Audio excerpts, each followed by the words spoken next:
అంటే బడికి వెళ్ళి నాశనం అయ్యే చదువు చదువుకున్నాం. దానివల్ల ఏమైందంటే ఇంత చదివినా అంత చదివినా అంటే అందులో వినయం లేదు కాబట్టి అహం వస్తుంది. అందుకని సాక్షాత్తు యోగి వేమన చెప్పింది ఏంటంటే చదువులు చదువుకుంటున్నారు, సంసారంలో చిక్కుకుంటున్నారు, దానివల్ల చచ్చిపోతున్నారు అంటున్నాడు. అందుకని అటువంటి చదువుడు దేనికి దానికి దాన్ని సన్యసించమంటున్నాడు. ఏ చదువుకి? నాశనం అయ్యే చదువుకి సన్యాసం ఇవ్వండి అంటే చదువుకోకండి. కానీ చావు పుట్టుకలు లేని చదువురో అంటున్నాడు. అంటే బ్రహ్మ విద్య అంటే పరమాత్మ గురించి, జీవుడి గురించి, దేవుడి గురించి తెలుసుకునేదే బ్రహ్మ విద్య. అది నాశనం కాదు. ఎంత మనం చదువుకుంటామో ఇది అంత మనం ఎదుగుతామన్నమాట. ఆ ఎదగడం వల్ల ఏమైతుంది? జ్ఞానం వికసిస్తుంది. జ్ఞానం వికసించినప్పుడు ఏమైతుంది? మనకు ఒక కష్టం వచ్చినప్పుడు ఈ జ్ఞానం మనల్ని రక్షిస్తుంది. అంటే ఏం చేయాలా, ఎట్లా చేయాలా? తొందరగా డీలా పడు, తొందరగా అప్సెట్ గా, సమస్య వచ్చింది కదా తట్టుకునే శక్తి వస్తుంది జ్ఞానం వల్ల. అంటే అందుకని ఎదుకోమన్నాడు. అందుకని మనిషికి ఏదొచ్చినా తట్టుకోవడానికి కారణం లేకపోవడం వల్ల ఏమవుతున్నామంటే చస్తున్నాం కదా చిక్కుకొని. అందుకే అంత స్పష్టంగా చెప్పి మరి ఈ శ్లోకం ఈ పద్యం ఎవరికన్నా అర్థమైందా? అర్థమైతే పట్టుకుంటుండే కదా. అర్థం కావాలంటే వివరించాలి. వివరించాక మనం పద్యాలు చదువుతాం, శ్లోకాలు చదువుతాం, భగవద్గీత శ్లోకాలు వస్తే సరిపోదు. భగవద్గీత శ్లోకము ఏం చెప్తుంది, ఏం చేయమంటుంది? ఇప్పుడు వీళ్ళు ఏం చేయమంటుండు? చదువులు చదవనేలా, చదువులు చదవకండి. ఏం చేయమంటుండు? సన్యాసించమంటుండు. సన్యాసం అంటే పెళ్ళంని మొగని నిడిచిపెట్టమంటలేడు. చదువుకి సన్యాసం, చదువుకోకుండి అంటున్నాడు. ఏ చదువు చదవకంటుండు? నాశనమయ్యే చదువు చదవకు. మళ్ళీ ఏమంటుండు? శన్యతంబుల నేల. ఏం చేస్తున్నాం? సంసారంలో చిక్కుకుంటున్నాము. దేనివల్ల? అహం వస్తున్నది బడిల వల్ల, ఈ చదువుల వల్ల.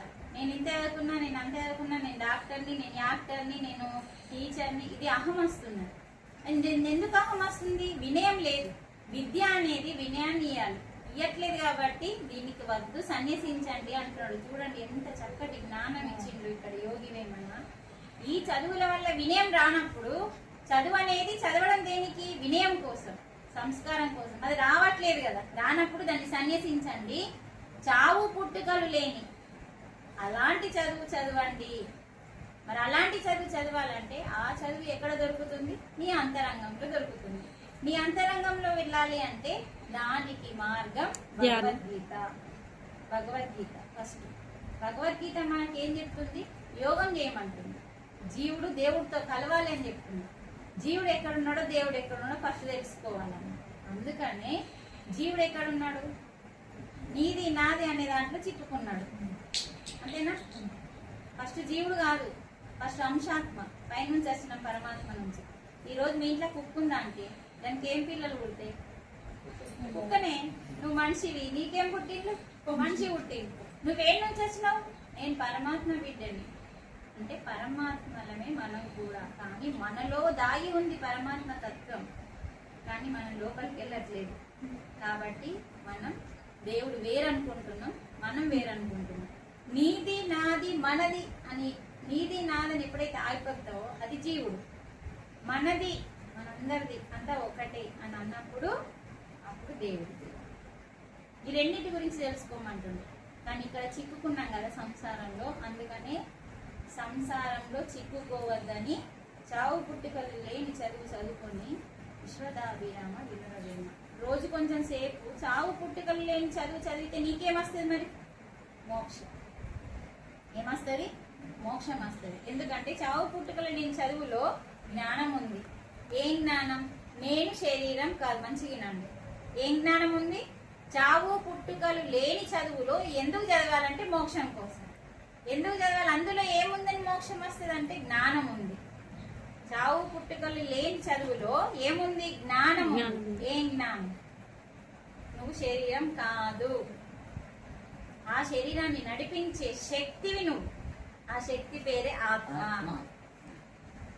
అంతేనా? ఆ శక్తి పేరే ఆత్మ. కానీ ఆత్మ సూర్యుని కంటే ఎక్కువ వెలుగు ఉంటుంది. కానీ సూర్యుడే ప్రత్యక్ష దైవం, ఎంతో వెలుగు. ఆయన లేకపోతే అసలు లోకం చీకటి. అంత మామూలు ఒక సూర్య భగవానుడికి అంత వెలుగు ఉంది. మనకి కోటి సూర్యుల వెలుగు అంట మన ఆత్మకి. గీతలోనే చెప్తున్నాడు భగవాన్. అలాంటి ఆత్మని మూసేసినాం మనం. ఈరోజు ఇలాంటి క్లాసుల ద్వారా, ఇలాంటి గ్రంథాలు చదవడం ద్వారా, ధ్యానం చేయడం ద్వారా, ఈ 3 చేయాలి ఖచ్చితంగా. దీన్ని త్రిరత్నాలు అంటారు.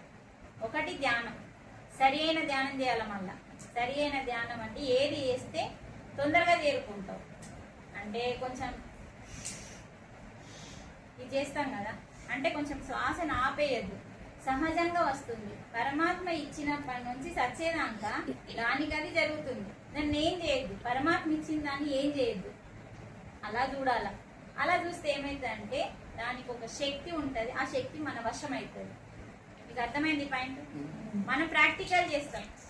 ఇప్పుడు మనం ఏదైనా వండుతాం అనుకో, మంచిగా ఉంటుంది, అది సింపుల్ గా అందంగా కనిపిస్తుంది. దానికి మనం ఓవర్ చేసి దానికి ఏదేదో దిద్దుతాం చూడు, అది బిత్తిరి దానిలాగా అయిపోతుంది. అవునా కదా? మనం సింపుల్ గా వండుకొచ్చినప్పుడు అందంగా అనిపిస్తా అంటే, మనం సింపుల్ గా తయారైన రోజు సింపుల్ గా గమ్మత్ అనిపిస్తుంది, ఫ్రెష్ అనిపిస్తుంది, మన మైండ్ మనకు మంచిగా అనిపిస్తుంది. ఇక ఓవర్ చీర కట్టి ఓవర్ నగలేసరికి చిరాకు అనిపిస్తుంది. అలాగే మన లోపల కూడా పరమాత్మ శ్వాస సహజంగా పెట్టింది, దానికదే వస్తుంది, దానికదే పోతుంది. అలా జరుగుతున్న శ్వాస పైన మీ ధ్యాస పెడితే దాంట్లో ఉన్న శక్తి మీ వశమవుతుంది అన్నాడు. అది శ్లోకంలో చెప్తున్నారు. చూడండి, ఇంత స్పష్టత మనకు తెలుస్తలేదు. అందుకని లేమని ఇంకో శ్లోకంలో ఏమంటుందంటే, చదువు గురించి అర్థమైంది కదా ఇప్పటికి క్లారిటీ. ఏ చదువు చదవాలి, చదివినప్పుడు వినయం రాకపోతే, చాలా మందికి రాదు, 99% వినయం రాదు, కానీ 1% వస్తుంది. అందుకనే చదువు అనేది వినయం కోసం. వినయం అంటే ఏంటి? ఎలా ప్రవర్తించాలి, ఎలా ప్రవర్తించకూడదు, దానికోసం చదువు. అదే లేనప్పుడు దాన్ని సన్యసించమంటుండు. సన్యాసం అంటే వదిలిపెట్టడు. ఇప్పుడు మన భార్యని భర్తని ఇడిసిపెట్టి సన్యసించి హిమాలయాలకు వెళ్ళంటారు కదా, అది రాంగు. సన్యసించడం అంటే ఇక్కడ నీకు అవసరం లేదు దాన్ని వదిలిపెట్టు. అట్లా ఇక్కడ ఇంకోటి ఏం చెప్తున్నాడంటే, గాలిలోన పుట్టి, ఇంకో పద్యం. ఇందాక మన శ్వాస గురించే కదా చెప్పుకుంటున్నాం. గాలిలోన పుట్టి గాలిలోన పెరిగి, అది లేకపోతే పుట్టనే పుట్టాం. అది ఇస్తేనే కదా మనకు ఊపిరి వచ్చేది. ఏదిస్తే? శ్వాసనిస్తే. అంటే దాన్ని మనం దొడ్డు భాషలో చెప్పింది నా గాలి కాబట్టి. ఈయన చదువుకోలే బాహ్య చదువు, దానికి సన్యసించి ఆత్మ చదువు చదువుకున్నాడు యోగి వేమన. కాబట్టి ఇలా ఉంటాయి మాటలు. గాలిలోన పుట్టి గాలిలోన పెరిగి గాలిలోన మర్మం ఎరగవయ్యా. గాలిలో ఏముంది? మర్మం. ఆ మర్మం నువ్వు ఎరగలేకపోతున్నావు, అంటే తెలుసుకోలేకపోతున్నావు. ముక్కులోన గాలి అన్నారా లేదా? ముక్తికి దారయ. ఈ విషయం ఎందరు చెప్పిండ్రు ఇక్కడ? ముక్కులో ఉన్న గాలి ముక్తికి దారి, అంటే విశ్వం మొత్తం మనలో దాగి ఉంది అని చెప్తున్నాడు. అందుకనే విశ్వదాభిరామ వినురవేమ. గాలిలోన పుట్టి గాలిలోన పెరిగి గాలిలోన మర్మ మెరుగవయ్యా. ముక్కులోని గాలి ముక్తికి మరి దారయ. విశ్వదాభిరామ వినురవేమ. అంటే చూడండి, గాలి లేకపోతే తల్లి కడుపులో పిండాన్ని తీసి పాడేస్తారు. కాళ్ళత్తాయి, చేతులత్తాయి, ఆటత్తాయి, అన్నత్తాయి. కానీ ఊపిరి రాకపోతే ఎన్నొచ్చినా వేస్ట్. ఆ ఊపిరే గాలి. అందుకే గాలిలోనే పుట్టావు కదా, ఆ గాలితోనే ఇప్పుడు పెరిగినాం కదా. ఇన్నేళ్ళు నాకు 45 ఏళ్ళు ఉన్నాయి. 45 ఏళ్ళు దేంతో పెరుగుతున్నా? గాలితో పెరుగుతున్నా. అందుకే గాలిలోన పుట్టి గాలిలోన పెరిగి. కానీ ఆ గాలిలో ఉన్న మర్మం అంటే రహస్యం తెలుసుకోలేకపోతున్నావు. మరి నీ ముక్కులో ఉన్న గాలి, మరి గాలి ఎక్కడుంది? ముక్కులో ఉంది. ఆ మర్మం తెలుసుకోవాలంటే గాలి ముక్కులో ఉంది. అందుకే ముక్కులోని గాలి ముక్తికి దారయ. చూడండి, ఇలా ముమ్మంటున్నాడు మీరికి. చూడండి ఎంత అద్భుతం ఈ శ్లోకం. ఇది మనం ఇంత స్పష్టంగా అర్థం చేసుకోవడం మన అదృష్టం. అంత వివరంగా మనం తీసుకోకపోతే శ్లోకం చదువుతాం శ్లోకాలు ఎప్పుడే అవుతాం కానీ ఏం లాభం చిన్నప్పుడు ఈ శ్లోకాలు నేర్చుకోలేదా ఎప్పుడన్నా అర్థమైందా మనకి బుద్ధి పెరిగితే కదా అర్థమై ఎత్తు పెరగలేదు అప్పుడు మనసు స్థితిలో ఉన్నాం మనస్సు ఎప్పుడైతే దాటుతామో బుద్ధి వికసిస్తుంది బుద్ధి ఎప్పుడైతే వికసిస్తుందో ఆత్మ దగ్గరికి వస్తుంది మనసు దగ్గరికి వెళ్ళదు ఇది చూడండి ఒకసారి ఇవి ఉన్నాయి కదా ఈ వేలు లాంటి 5 వేలు ఎందుకు ఇట్లా పెట్టిండో చూడండి ఎంత స్పష్టంగా చెప్పిండో ఈ చేతి గురించి గురువులు ఇది శరీరం చిన్నది కానీ మనం శరీరాన్ని పట్టుకొని ఎడుతున్నాం కానీ ఈ శరీరాన్ని నాశనం చేసింది మనసు దీన్ని పట్టించుకోవట్లేదు గాలి కిడిసబెట్టేసినాం తర్వాత దీని పక్కకి బుద్ధి చాలా స్ట్రాంగ్ ఇది అందుకే ఇది పెద్దోడు చూడు ఏ పెద్ద ఉంది ఇది ఉంటే తప్ప జీవితం బాగుపడదు ఇది బుద్ధి తర్వాత ఆత్మ మనలో ఉన్న ఆత్మ